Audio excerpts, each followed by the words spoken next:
สรรเสริญเป็นห่มพอเงิ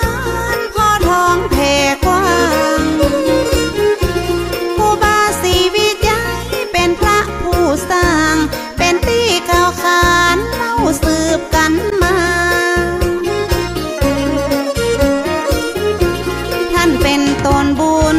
เป็นตนเมตตาสร้างวัดสร้างวา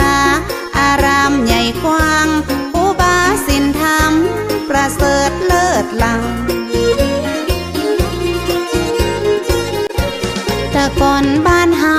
ปากันย่างเตียวตีมีกล้าฝุ่นกล้าดินตุกยากอยากกัน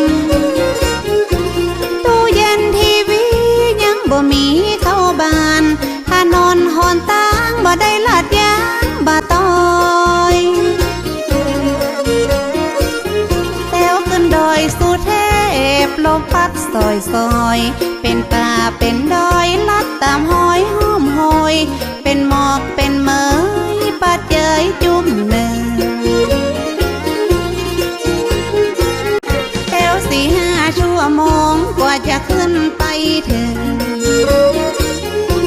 เหงื่อออกไหลซึ้งก็เหม็นผ้าเหม็นเสื้ออิดอ่อนกลางขา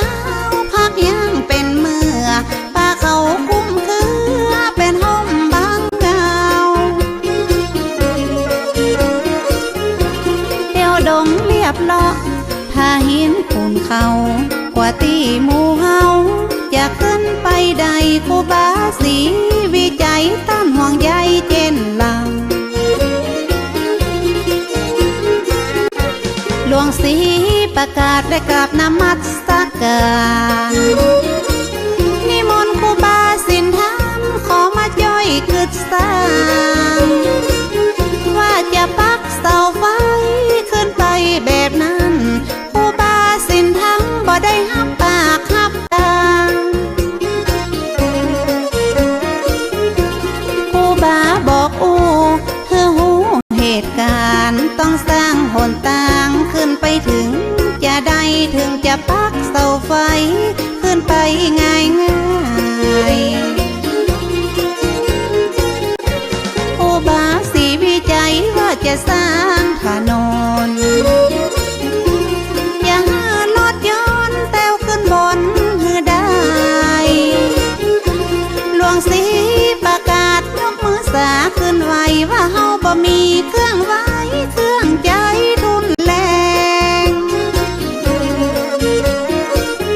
อย่าเอาหยังมาคูดปืดหินดินแข็งบ่มีเงินแสนเฮาตึงแป้งบ่ได้ครูบาเจ้าสีวิจัยท่านตึงบ่ไหวบ่วัน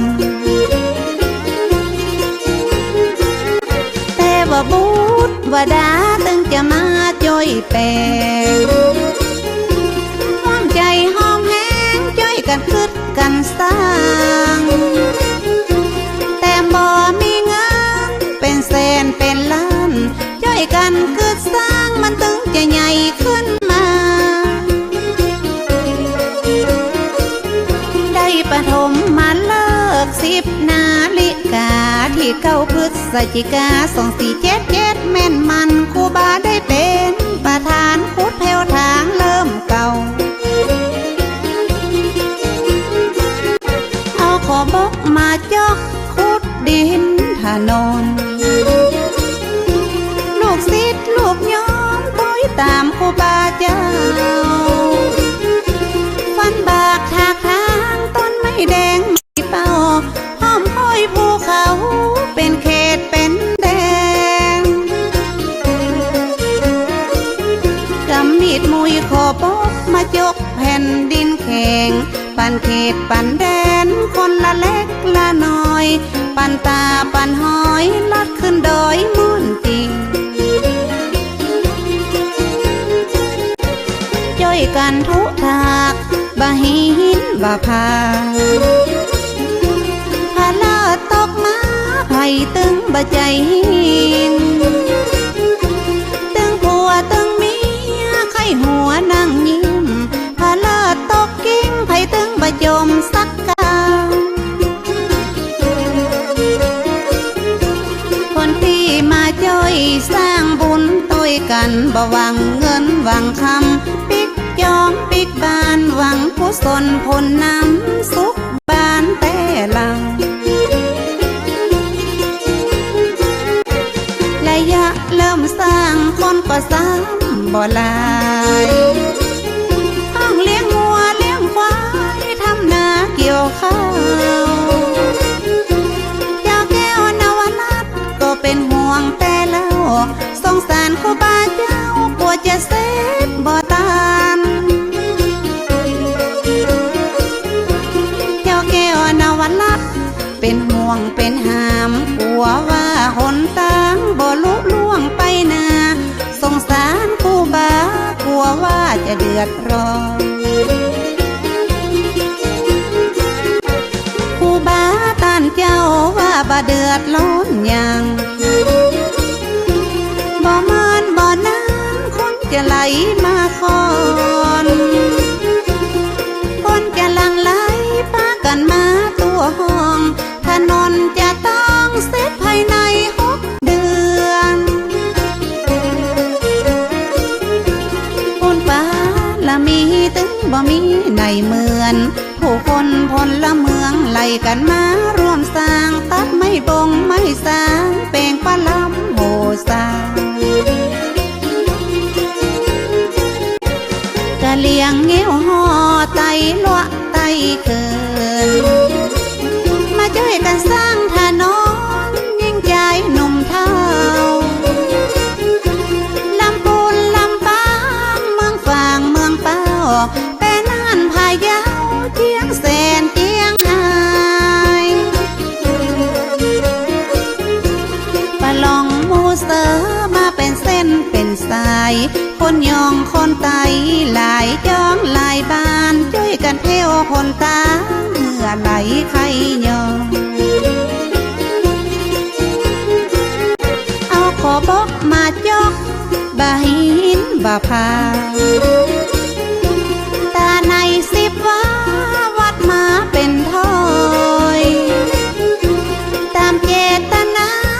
ป้อนานป้อน้อยคนหลายพันหลายร้อยมาช่วยกันสร้างผลตาห้องก็เกี่ยมกับข้าวจีนปลาอาหารมาแบ่งมาปันกินกันว่าอันสนุกสนานบ่เหน็ดเหนื่อยเมื่อยล้าระยะหนทาง11 กิโลไปครูบาศรีวิจัยบอกกลัวภัยตั้งหน้าได้เป็นประธานขุดดินทางหญ้าลอนแลมแหมป่าได้เป็น5-6 เดือนครูบาท่านเจ้าจะมีในเหมือนส่องแสงลองเรืองทั่วเมืองทั่วบ้านเป็นแสงน้ำตาลเหมือนตะวันส่องฟ้า